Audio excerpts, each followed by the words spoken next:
Hello, Mindset Recovery friends. It's Roberto coming to share my celebration with you for 7 months of continuous clean time, nights, weekends, holidays.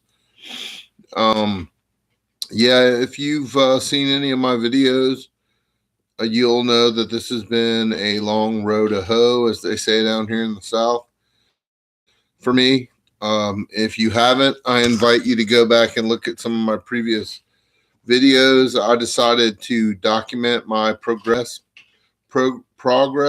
in recovery starting a couple years ago, and it's been very enlightening for me to go back and look and see how the journey has gone. How my mindset has changed, and how I have finally, after over 3 decades of struggling in this program, started to see success. And so, I know that a lot of people struggle with getting clean, as I have.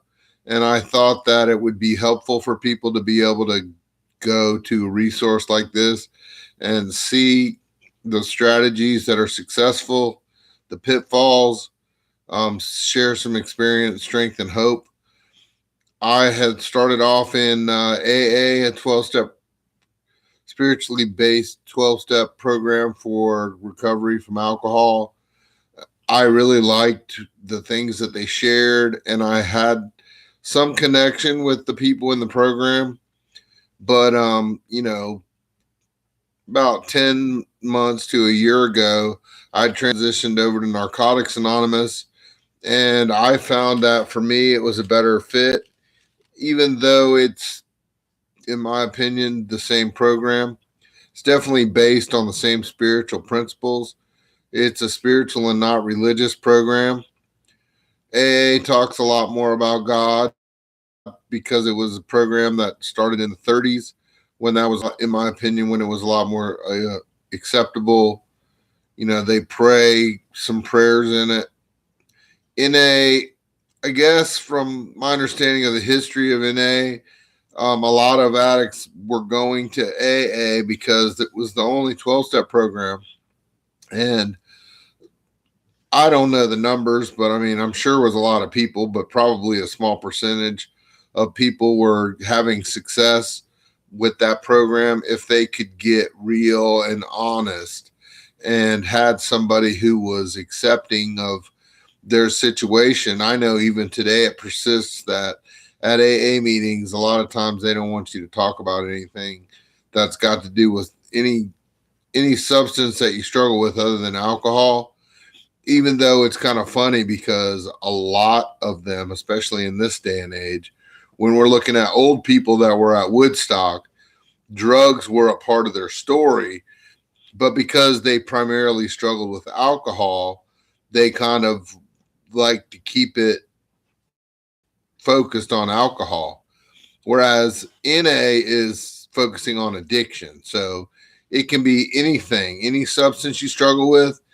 Potentially it could be, a habit or some sort of negative addiction that you're dealing with.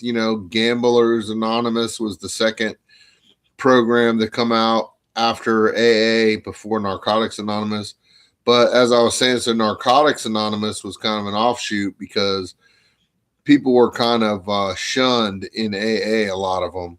And actually, from what I understand, for a long time it was illegal for them to gather together because I guess, the authorities or the powers that may be really thought that it was bad for, drug addicts to hang out together, even if they were hanging out together to get clean.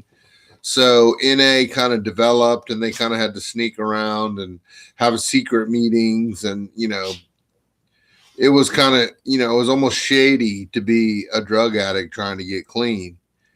You may as well have been hanging out in an alley doing drugs. But that has all changed now because I was in the 50s when they started. And now it's a worldwide fellowship with probably millions of addicts getting clean using these principles. So, something that I've found, they tell you in the meetings to keep coming back. And that's probably the only thing that I really did because I would struggle and I'd stay clean for short periods of time. But as it says in our literature, we looked at the stopping and not at the using. So, I told myself, well, if I'm just drinking and I'm not doing drugs, then I'm doing good. And, in the big picture, maybe that was better for me because I didn't drink the way some people drink. It was destructive, it was unhealthy, but it wasn't ultimately what I thought was going to kill me. And so I was trying to focus on the drugs and I replaced drugs with alcohol. And what I've learned in Narcotics Anonymous is that alcohol is a drug and one is too many and 1,000 is never enough. And for me, because I have a moderate amount of control, it ultimately spirals out of control.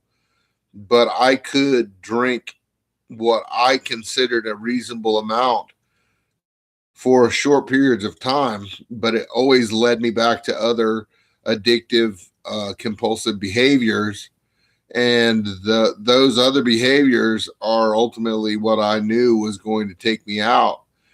And so in 2019, when I had a stroke, and I thought that that major life event would be my rock bottom, and I would finally be able to muster the intestinal fortitude to put down drugs and alcohol because I was afraid that I was going to die. But what ended up happening was that did not happen. I was stuck in my house with no driver's license and a wrecked car, and I was depressed, and my alcohol use actually accelerated. And I was also still taking Ubers up to the bar to meet with my plug and hook up with drugs, the ones that actually led me to the stroke in the first place. And that's when I had a moment of clarity and I was like, look, if I don't quit doing this junk, it's going to take me out. And I've got too much to lose. Besides the fact that I don't want to die that way, if my higher power decides to take me out or that I'm no longer useful on this planet. Not that I think that's how he works, but I think if I wake up every day, obviously he's got something for me to do because, it's a miracle that I am still alive after over 30 years of treating my body like an amusement park. But anyway, if I die because it's my time to go, I have no control over that. But if I die of an overdose or a stroke or a heart attack as a result of putting substances in my body to keep me from having to deal with life on life's terms, that's ultimately something that's under my control. And as addicts, we often think that we're hurting nobody but ourselves, when in reality, that's because we're so self-absorbed that we're all we think about. So, we know we're hurting ourselves, but we couldn't possibly be hurting our families or the rest of society, which in reality is just, denial because, everything I do, in my opinion, affects society overall eventually in some way. And, it might even just be like the fact that, working the program, part of that is that I have to keep what I have by giving it away. I'm giving back by helping other addicts learn how to stay clean. So I'm helping society. So even though maybe I couldn't fathom the fact that I was hurting society by what I was doing, even though, if I really want to sit down and think about it, I can think of all the ways I was hurting society. I was ultimately hurting society by not living out what I feel I was put on this planet to do, and that's helping other people. So how many people have died needlessly because I selfishly sat in my house and did drugs to make myself feel better, not feel the pain, check out because I hated my life so much because of what it had become from just being selfish and just doing whatever I wanted. So anyway, on a brighter note, the things that I have learned to do today, I've got some discipline because I had discipline before, It was just my discipline was all about how am I going to continue to live this lifestyle that I was slowly careening down a hill, destined to crash into a wall. But now I'm using my discipline and my, I have been resilient. After all the junk that I've been through, I'm still alive. I didn't successfully kill myself, which would be the ultimate goal. Jails, institutions, and death. I didn't do the jails part. I never was institutionalized, although that is a lot of people's story, but I would have died. So, what I do now is I have discipline. I work the program of Narcotics Anonymous. That is, first thing, I have to go to meetings. And when I said earlier, keep coming back, because what happens is, my brain is in a loop of self destruction and hopelessness. So when I start going to meetings and I start hearing people that are successfully utilizing this program and their lives have changed dramatically, I eventually start to hope to get some hope that, you know what, if I want what they have, I need to do what they're doing. So then that's the first step when that light comes on.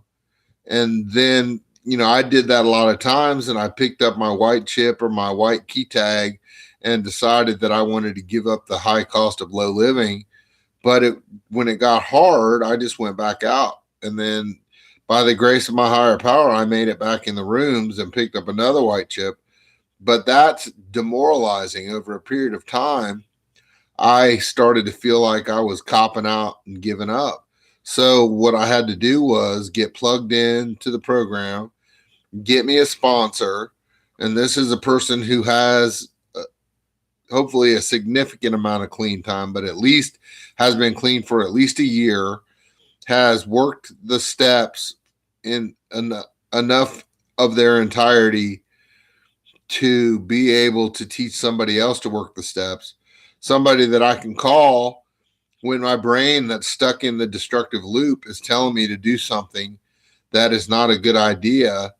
And instead of saying, well, screw it, I'm going to get high, I say, nope, I'm going to call somebody. Doesn't have to be my sponsor. It can be somebody whose telephone number I got. When you go to your first meeting and you identify yourself as a newcomer, generally they pass around a meeting list.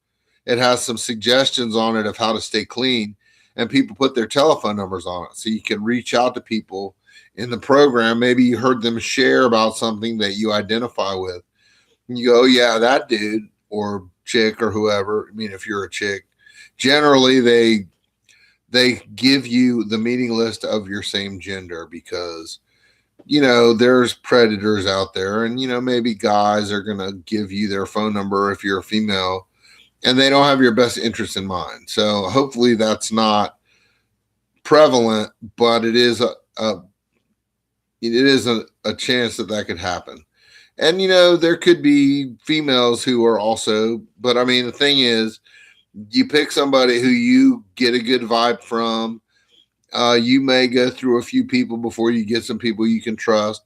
If you're going to meetings regularly, people that you see there on a regular basis, then you kind of hear them share a lot of times and you figure out what they're about.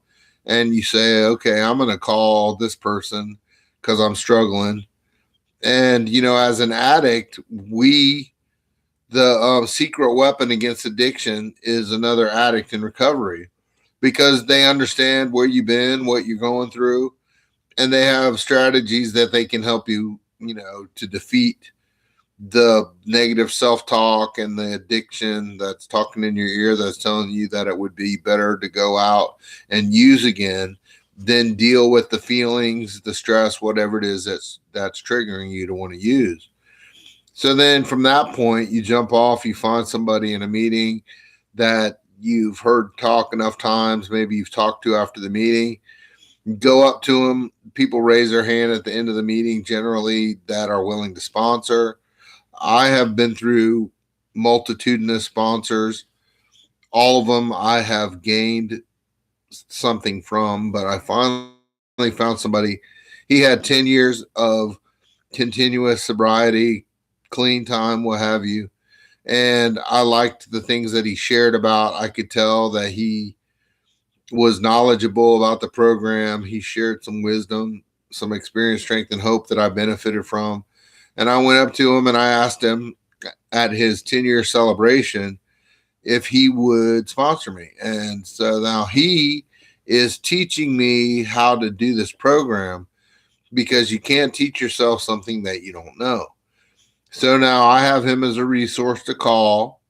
I'm building a relationship with him, somebody that I can trust, that knows what I'm going through, that can give me positive suggestions on how to deal with things that he's either been through himself or knows of people that have been through them or knows from the literature what you do in that situation.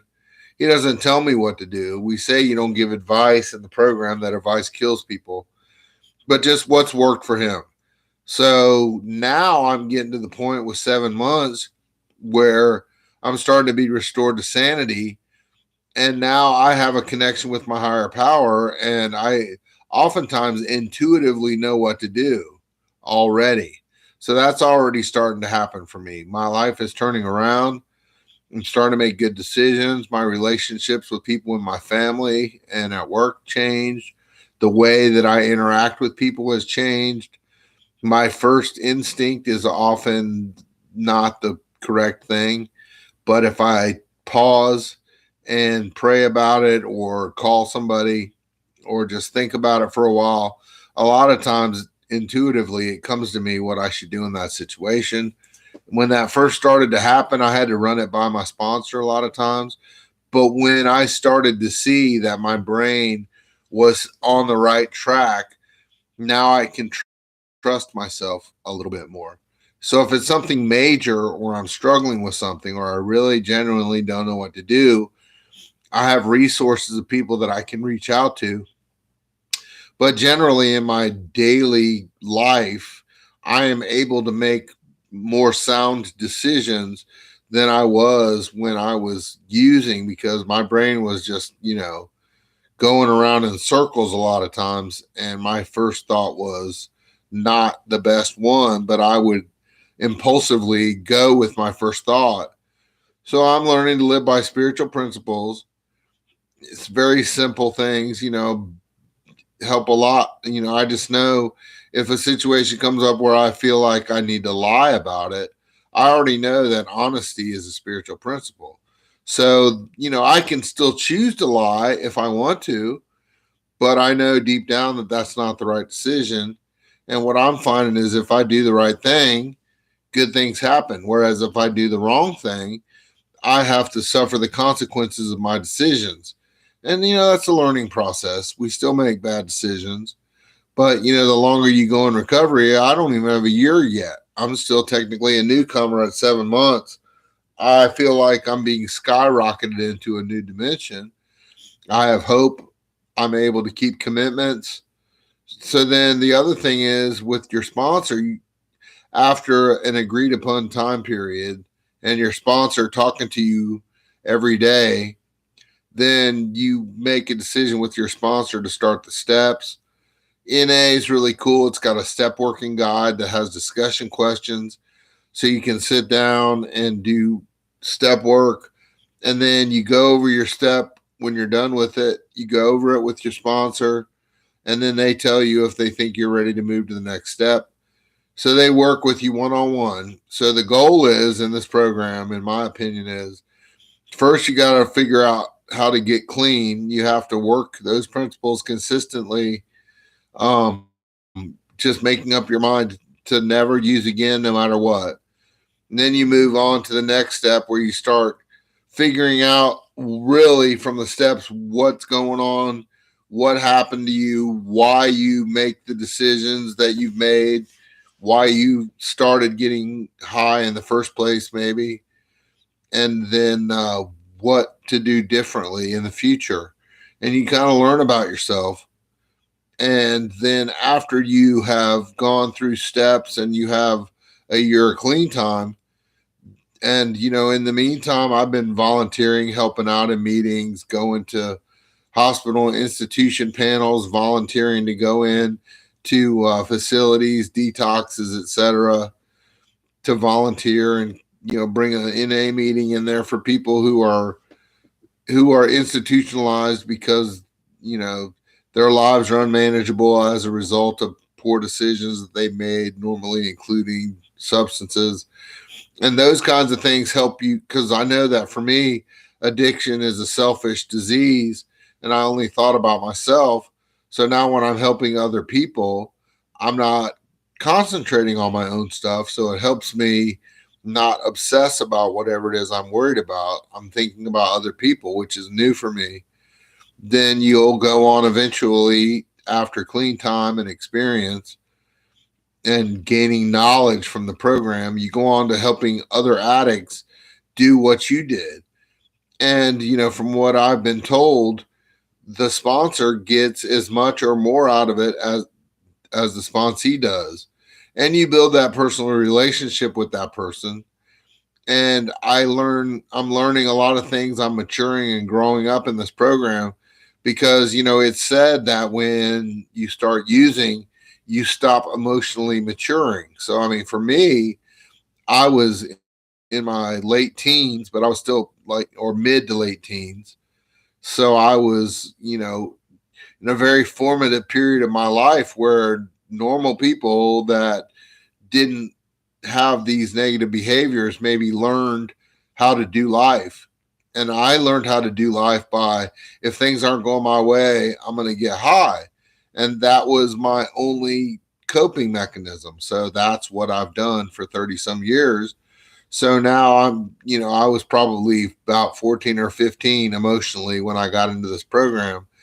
And now I'm growing up. So my emotional maturity is catching up slowly but surely with my physical maturity.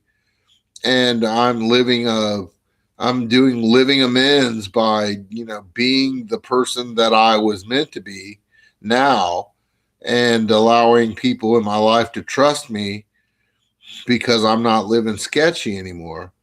And so, as long as you continue to do that and you work with other addicts and you go to meetings and you talk to your sponsor and work steps and get involved in the program and do service work, for me, it's hard to say that it's made it easier. I mean, obviously, I don't struggle every day with waking up and wanting to use. That took me about 3 or 4 months before those thoughts would mellow out. They still come into my head now, but now it's like, yeah, that's not what I want to do today. And that's what NA promises, that any addict never has to use again, that they can learn how to stay clean, and that they can be free from active addiction. And I mean, that's the first step. Then we continue on and we learn why we are messed up. Because for me, I wasn't messed up from using. I was using because I was messed up, to mask my feelings, deal with stress, things of that nature. So, like I said, I can't say that it's easier, but it's getting easier for me to practice the principles and work the program that has helped me stay clean this far.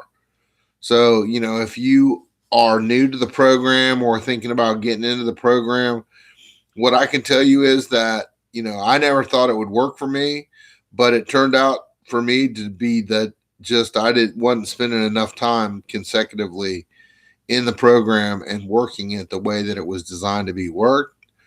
And I am a miracle and I am living proof that this program works. So be encouraged. You can lose the desire to use and find a new way to live. And this is Roberto signing off. Fight the good fight. You can contact me at my personal email address, which is piaster67 at hotmail.com. Yeah, I'm that old to have a Hotmail account, but it's P as in Paul, IA, S as in Sam, T as in tornado, ER 67 at hotmail.com. put mindset recovery in the subject line, and I will return your message. And have a good day.